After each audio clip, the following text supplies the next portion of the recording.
provoke them. This is something which I personally found, like, I don't know how to put it because I also interview. I found that you were so bold to ask some very tough questions to these players.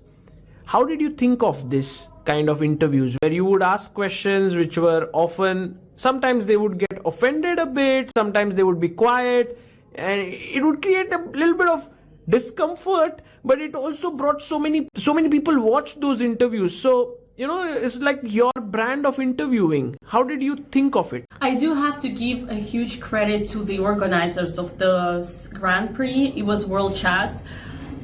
I think it was their idea in a way. They asked me, Dina, could you bring your personality in?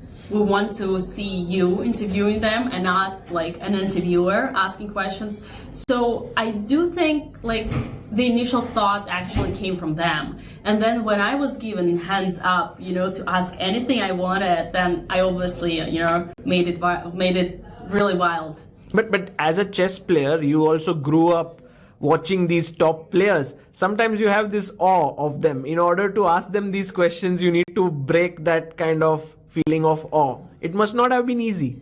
What does that mean? Like you kind of look at them and you're like, wow, these are great players. Should I ask these questions? Oh, yeah, no, I don't have any shame.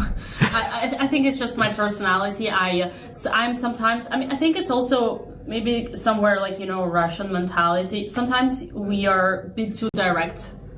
So it can be helping us just as hurting us. So sometimes we come off as rude, but it also helps, you know, doing things and not breaking the stereotypes and all this, you know, politeness and barriers. So I think it's a mix of everything. It's probably a mix of my personality, my background, and I did feel that most of the players what helped to me personally, just because as I've been around them like forever before I started streaming, most of the players I already knew and I had this or that type of personal contact with them before. So probably they felt comfortable as well because they knew me personally. Brilliant.